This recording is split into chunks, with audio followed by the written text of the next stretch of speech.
11র ঘরের নামতা বা 11র ঘরের গুণ কীভাবে করবেন। 11 গুণ 11, প্রথমে ওপরে নিচে লিখে নিন 11 গুণ 11। তাহলে এই যে 11, প্রথমেই লিখে দিন 11 এবং এককের ঘরের যে সংখ্যা আছে সেই দুটো যোগ করে দিন, 1 আর 1 2। তাহলে 11 আর 11 গুণ করে 121।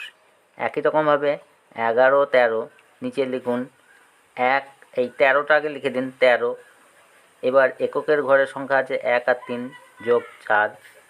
11 15 এর গুণ করুন, প্রথমে লিখে দিন 15 এবং এককের ঘরে 1 আর 5 6।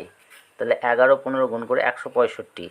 একই রকমভাবে 11 গুণ 18 করলে কী হবে, 18 লিখে দিতে হবে আগে, মাঝখানে 8 আর 1 9। আবার 11 গুণ 19 এটা করলে কী হবে, প্রথমে লিখে দিন 19, 1 আর 9 এককের ঘরের সংখ্যা গুণ করে লিখে দিন 1 আর 9 10। দেখুন এক্ষেত্রে 11 আর 19 গুণ করার ফলে মাঝখানে দুটো ডিজিটের সংখ্যা এসেছে। সেক্ষেত্রে করবেন কি, এই এককের বা শেষ সংখ্যাটা রেখে দেবেন আর এই সামনের সংখ্যাটা সামনের ঘরের সঙ্গে যোগ হয়ে যাবে, 1 আর 1 2। তাহলে 209, অর্থাৎ 11 গুণ 19 মানে হচ্ছে 209। এবার 11 গুণ 12 কত হবে সেটা কমেন্ট বক্সে লিখে জানাবেন। এবং এরকম মজার ইংলিশ ভিডিও পেতে আমাদের বিএস লজিক এই চ্যানেলটাকে সাবস্ক্রাইব করে রাখবেন।